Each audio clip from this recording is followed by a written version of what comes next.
Salut tout le monde, ici Martin le jardinier du groupe Passion Jardinage. J'espère que vous allez bien parce que moi ça va top nickel aujourd'hui. Aujourd'hui, on va non seulement vous faire une petite tournée de mon jardin d'intérieur pour vous montrer où est-ce que j'en suis parce que vous êtes plusieurs personnes à me demander de vous montrer des images de tout ça. Dans les derniers jours, je vous ai envoyé des petites photos sur différents groupes de jardinage au Québec. Mais tout à l'heure, je vais vous faire une petite tournée un petit peu plus complète. Aujourd'hui, on va s'attarder à des questions que je reçois énormément actuellement en privé sur les groupes de jardinage ou encore sur ma chaîne YouTube. Vous êtes plusieurs personnes à m'écrire et à me poser des questions, particulièrement sur l'éclairage. Alors, je vais en parler un tout petit peu tout à l'heure. Mais juste avant, est-ce que vous êtes abonné à ma chaîne YouTube? Si ce n'est pas le cas, n'hésitez pas à aller vous abonner immédiatement. N'hésitez pas non plus à me laisser un petit pouce bleu si vous avez apprécié cette vidéo-là. Si vous avez apprécié également mes autres vidéos, c'est quelque chose qui m'encourage un petit peu. Alors, restez avec nous parce qu'on part ça dès maintenant.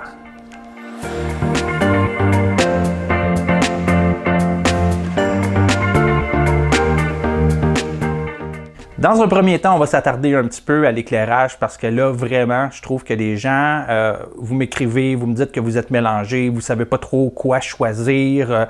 Est-ce que je vais avec du LED? Est-ce que je vais avec un T5, avec un T8 et tout ça? Puis, la grosse erreur que je vois, là, c'est que beaucoup des gens qui m'écrivent sont des gens qui n'ont pas d'expérience dans le jardinage d'intérieur. Première des choses, avant de commencer à investir plusieurs centaines de dollars pour vous acheter de l'équipement pour faire le jardinage intérieur, commencez par quelque chose qui est un petit peu plus simple.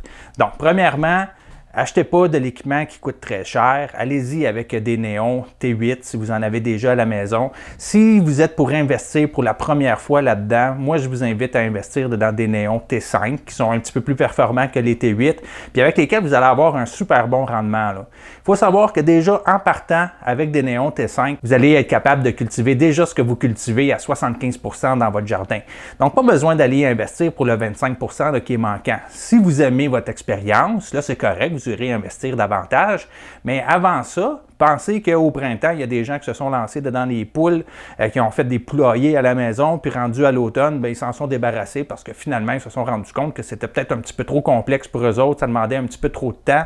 Et bref, peu importe les raisons, il y en a beaucoup qui ont abandonné le projet. Alors, pour éviter que cette même situation-là se reproduise, allez-y en investissant de façon modérée. Donc, on va commencer par la base. Ce qui est le plus facile, c'est d'abord et avant tout les semis.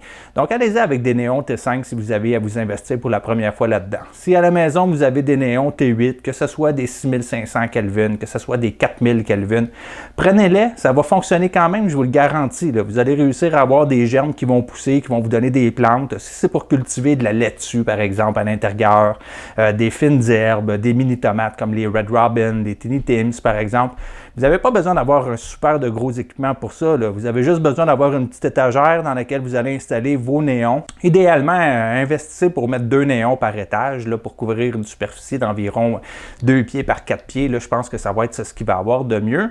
Puis si par la suite vous aimez ça, vous investirez dans quelque chose qui est un petit peu plus gros. Parce que je comprends que moi, je vous ai présenté les Marsidro dernièrement, dans les dernières semaines, mais vous n'avez pas besoin de ça pour partir. Là. Vous pouvez partir vraiment avec juste la base, puis ça va super bien fonctionner. Lorsque vous êtes un jardinier d'expérience, c'est correct qu'on investisse un petit peu plus, puis qu'on veuille avoir un petit peu plus de performance que l'année d'avant et tout ça. Mais il faut savoir que quand on part dans le jardinage, on n'a pas besoin d'avoir seulement une bonne lumière, on a besoin d'avoir un bon substrat. On a besoin d'avoir une bonne ventilation, on a besoin d'avoir un bon environnement de culture et surtout, on a besoin d'avoir de l'expérience. Puis l'expérience, c'est quelque chose qui s'acquiert avec le temps. Puis je comprends que sur les groupes de jardinage, les gens vont regarder différents jardins puis vont dire « Oh my God, si la personne a été capable de faire ça, je vais être capable moi aussi. » Mais il faut savoir que ces gens-là, souvent, font ça déjà depuis plusieurs années. Donc, allez-y modérément, investissez pas trop, commencez avec quelque chose de base puis je vous garantis que vous allez avoir un bon rendement. Moi ici, là, ce que j'ai, l'étagère qui est juste en arrière de moi, j'utilise là-dedans, c'est des néons T8. En fait, je ne devrais pas dire des néons, là, ce sont des tubes LED de grosseur T8 qui éclairent un petit peu plus que des néons standards. Ce sont des 4000 Kelvin. Pourquoi est-ce que j'ai choisi des 4000 Kelvin alors qu'il y en a qui disent « Ah, 6500 Kelvin, c'est vraiment l'idéal ». Les 6500 Kelvin, c'est l'idéal si on veut faire des semis à l'intérieur puis qu'après ça, on a l'intention de les remettre à l'extérieur. Mais si par contre, vous voulez investir pour un jardin d'intérieur, à ne pas confondre avec la préparation des semis du printemps, quand je parle de jardinage d'intérieur, je parle qu'on va partir à partir d'une semence puis on va cultiver le plant jusqu'à temps que le plant nous donne des fruits. Alors, si on part nos plants à l'intérieur dans le but de les cultiver durant tout l'hiver, puis pouvoir se nourrir avec les fruits et les légumes qu'on va récolter, bien à ce moment-là, moi je vous dirais, investissez dans un néon où est-ce que le Kelvin va se situer entre 2200 puis 6500. Moi, j'ai fait le choix de choisir des 4000 Kelvin. Le 4000 Kelvin a l'avantage qu'il donne l'éclairage suffisant pour avoir une excellente croissance, mais il permet également à la plante de tomber un petit peu plus rapidement en floraison. Ça, c'est important à l'intérieur, parce qu'à l'intérieur, on ne veut pas avoir des plants qui vont être aussi gros qu'à l'extérieur. On veut avoir des plants qui vont quand même être performants, mais on va avoir des plants qui vont donner des fruits le plus rapidement possible. Donc, en choisissant avec des 4000 Kelvin, ce qu'on va avoir, c'est qu'on va avoir un plant qui va grandir rapidement, mais qui va tomber aussi rapidement en floraison, ce qu'on cherche à avoir à l'intérieur dans son jardin pour qu'on puisse récolter le plus rapidement nos fruits et légumes. Donc, il y a des techniques à l'intérieur qu'on ne va pas appliquer, mais qu'on va appliquer par exemple à l'extérieur pour s'assurer d'avoir des plants qui vont être plus gros et qui vont être plus forts. Mais à l'intérieur, on n'a pas besoin de tenir compte de tous ces détails-là. Donc, en terminant sur le point de l'éclairage à l'intérieur, investissez pas trop, allez-y mollo. Et si vous aimez votre expérience de cette année et que vous avez le goût d'avoir quelque chose de plus gros, bien, l'année prochaine, vous opterez pour quelque chose de plus gros. Mais pour l'instant, allez-y de façon modérée. Je pense que c'est le meilleur conseil que je peux vous donner. Une deuxième question qui revient régulièrement, le substrat. Appelez ça la terre, appelez ça le terreau, appelez ça le support, appelez ça comme vous voudrez. Mais bref, le substrat, c'est quelque chose qui est hyper important. Il existe différentes compagnies sur le marché. Moi, ce que je fais, c'est que j'achète des gros ballots. Tu sais, ceux de plus d'une centaine de litres. C'est ceux-là que j'achète. Habituellement, j'ai toujours utilisé le ProMix BX, qui est une formule qui fonctionne super bien. Ou il y a la formule ProMix HP. HP pour haute porosité. Donc, ce qui va faire en sorte qu'à l'intérieur de ce terreau-là, on va retrouver plus de perlite qui va faciliter, si vous voulez, la croissance des racines. Mais par contre, ça a un désavantage, vu qu'on a une haute porosité là-dedans, bien l'eau elle va s'écouler plus rapidement, la terre elle va sécher aussi plus rapidement. Donc moi, si j'ai une formule que je vous recommanderais, c'est la formule BX. Le substrat, c'est hyper important. Fait que choisissez pas de prendre la terre de votre jardin dans laquelle vous pourriez rentrer des champignons ou rentrer des insectes qui sont à l'intérieur. Achetez un substrat qui est inerte, dans lequel vous ajouterez du compost au besoin, dans lequel vous ajouterez de la perlite, si vous voulez, de la vermiculite, bref, que vous ferez l'amendement que vous voulez. Et sinon, aussi, depuis cette année, moi, j'utilise le Fafard, le Agromix C6, si je ne me trompe pas. Vraiment, je suis tombé en amour avec ce substrat-là parce que je trouve qu'il se mouille vraiment rapidement puis très facilement. Puis ça, à l'intérieur, c'est super important parce que souvent, on va utiliser notre évier pour mouiller nos pots, pour arroser la terre, du moins quand on commence nos semis.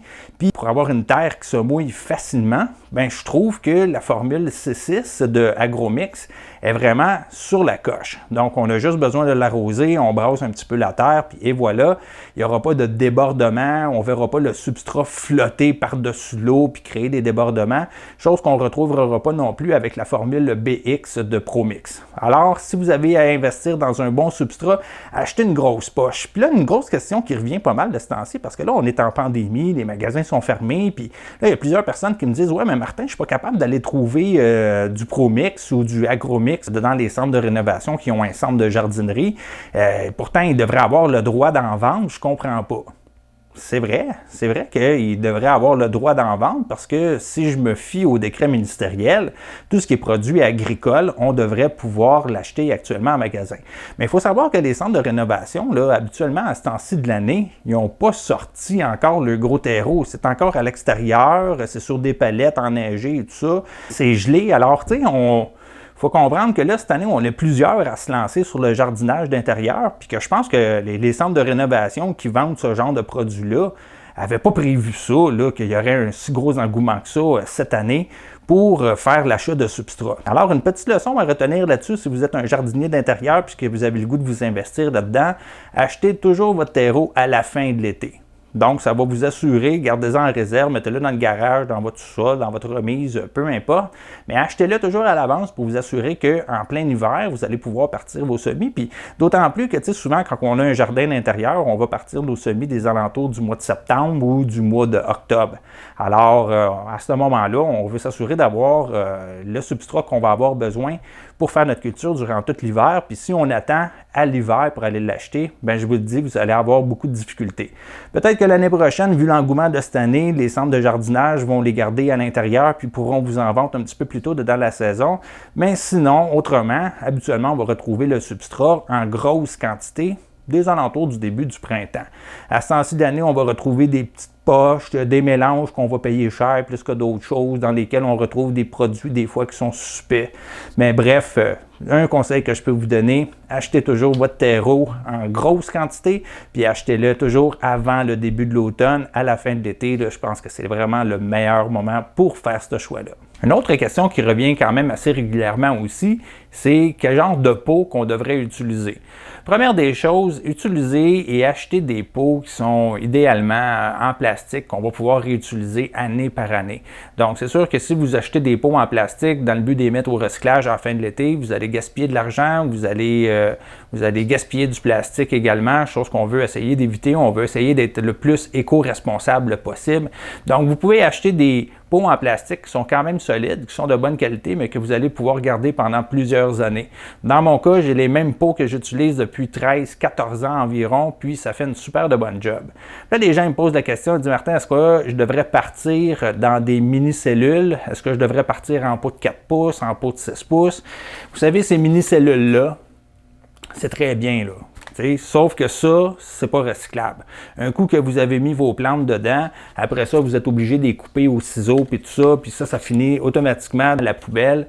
Moi, ce que je vous dirais, c'est si vous cultivez des petites quantités à la maison, partez-les directement en pot de 4 pouces. Au lieu de mettre une graine, mettez-en peut-être 2 ou 3 si vous savez que le taux de germination n'est pas pour être vraiment sur la coche.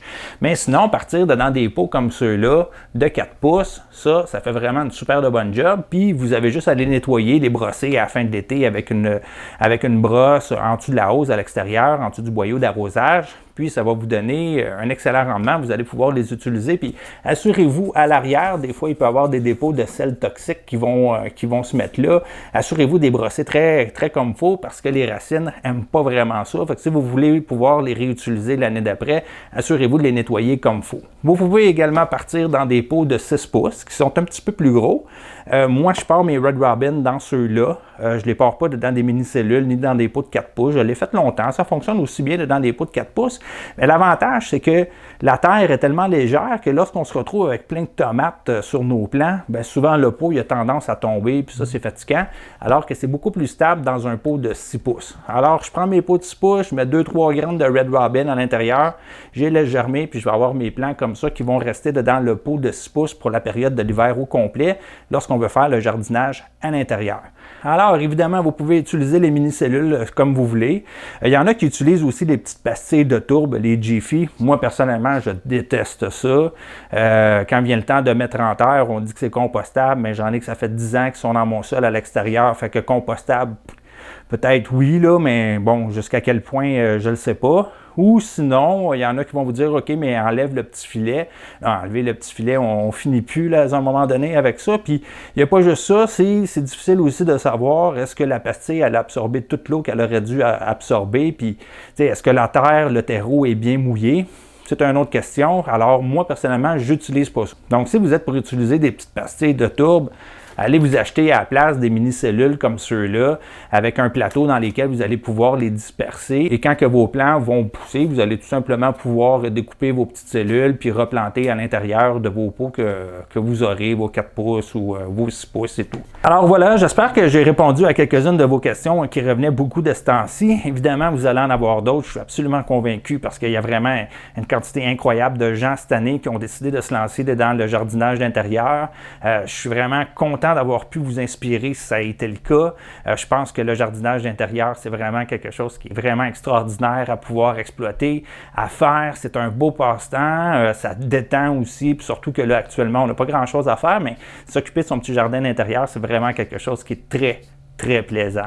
Alors voilà, j'espère que vous avez apprécié cette petite vidéo-là. Si vous avez des questions, n'hésitez pas à me les écrire ici dans les commentaires. Je vais les utiliser pour répondre à vos questions dans une future vidéo. N'hésitez pas non plus à me laisser un petit pouce bleu si vous n'êtes pas abonné à ma chaîne YouTube. C'est encore temps de le faire. Puis n'oubliez pas non plus d'activer la petite cloche pour être notifié à chaque fois que je vais publier une vidéo. Venez également nous rejoindre sur le groupe Passion Jardinage si vous avez le goût de jardiner avec nous. Alors, on termine ça avec une petite vidéo du tour de mon jardin. Je vous mets une petite musique avec ça. J'espère que vous allez apprécier. Et sur ce, mes amis, je vous dis ciao et à bientôt!